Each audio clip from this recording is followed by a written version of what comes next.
Chris from Cherokee County, Georgia. I was watching an episode of Down and Dirty with Dutch, where he interviews Jim Cornette, one of my personal favourite promos of all time. My question is, how on earth does Dutch manage to keep a straight face here? Is it pure professionalism and willpower? Let's watch this. Okay, here we go. It's pretty long, so we're gonna just do the very, very short version of this. Hello, everybody. Welcome to Down and Dirty with Dutch. I'm Dutch Mantell, and you're not. I am back here today on this special segment in the dressing room area. I want to get Jim Cornette's comments on the upcoming match today between the Heavenly Bodies and Jim Cornette. Jim Cornette will be in the ring today against the Rock and Roll Express and Ronnie Garvin. Now, Jimmy, I know you're not in a very happy mood. We'd just like to get some of your comments for the fans at home. Oh, I got comments, all right. I got comments. This is a con job. Pure and simple is exactly what it is. Everybody out there knows I don't belong in a professional wrestling ring. I'm not an athlete. I shouldn't be forced to wrestle. Sure, the Heavenly Bodies, they can take care of themselves, but now they got to worry about taking care of me too, and it's all a con job. It's so crystal clear. Because first the Rock and Roll Express comes up with this Four Faces of Fear challenge at Thanksgiving Thunder. The foremost... So this is a very long promo, so we need to get to the point where this is the one where his nose starts bleeding, isn't it? I don't know if it is or not. It's bleeding right there. Lobby, the parking lot, oh, the no, it's not there. concession stand, women's toilet. Yeah, it's there. Difference. No. When somebody's back hits a flat surface and it gets counted down for 3, that's when the match is over with. Then Friday night, November 27th, Fear.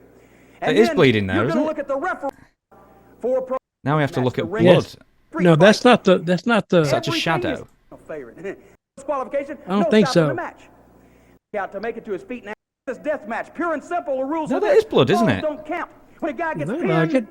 Okay, so how did you manage to keep your face straight while someone is actually leaking blood out of their face while they're... Well, first of all, somebody leaking blood out of their nose is not really funny to me, so I wouldn't have laughed naturally. But Jimmy, remember I've said that Jimmy has high blood pressure. And when he gets worked up, his nose could start bleeding or he could get... some other side effects from having high blood pressure. Did that actually genuinely happen more than just in this promo? Would he just involuntarily have an aneurysm while yelling at someone? Oh yeah, and that when you sent me this, I looked at that promo and I said, I don't remember this promo being a 2-minute promo or a 3-minute. It's not. That whole promo from my intro till we end it, it's 6 minutes. Now, anybody who can carry a promo for 6 straight minutes and not repeat themselves and still be interesting would be Cornette. Very few people can do that. And Cornette, I know how he learned to do his promos. I think he used to drive or up and down the road. This is after he got into business, doing promos in the car just for himself.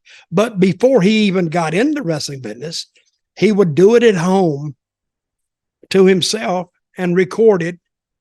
And he became a serious student of the wrestling profession, especially managing. And he accomplished what he set out to do. He was very good at promos, great. And I think he's better at promos than he is on a play-by-play commentary because he gets the point across. And, when you see Cornette talking on TV, if you don't know who he is, see, he immediately releases on you that you don't like this guy. If there's something about this guy that you want to see him get his comeuppance. And that's exactly the vibe he wants to give off. Because I've seen Cornette, I've seen fans attack him. Of course, I've seen that tennis racket come into use a lot of times. I've seen him, he's hit a couple of people, split some of them. So Cornette is, and how could I do it without laughing? Well, I've heard Cornette do those type interviews forever, so... But I admired that he could carry that interview all by himself. I don't think Stan said anything in that interview I don't think Tom said anything. And all I said was the opening and the close, back to you, Bob. And that was it. And he carried at least over 5 minutes and 45 seconds. He carried that interview. I don't know if you've ever been asked this before, but obviously Jimmy's going to be very, very high on that list. But who are the best promos as far as long form monologues off the top of their head, as you said, not repeating, remaining entertaining, getting the pertinent information across and being a character? So Jimmy's definitely going to be one. Let's say 3 minutes plus of those kind of interviews. Roddy Piper. Yeah. Roddy Piper. Heyman. He could do the long form. If I think a little more, or Skandor Akbar could talk. Gary Hart, very good talker. I'm trying to think a little farther deeper. Bobby Shane was very good talking. But Bobby Shane, not necessarily the time, but the vibe that he gave off. He got his he actually got his character over on his interviews more than his working. And I'm trying to think of a few more Lola. right off the top. Or Jimmy Hart. Mm-hmm. Jimmy Hart. And Lawler, he could keep talking and he'd be interesting, but he could do a good one too. Very good one.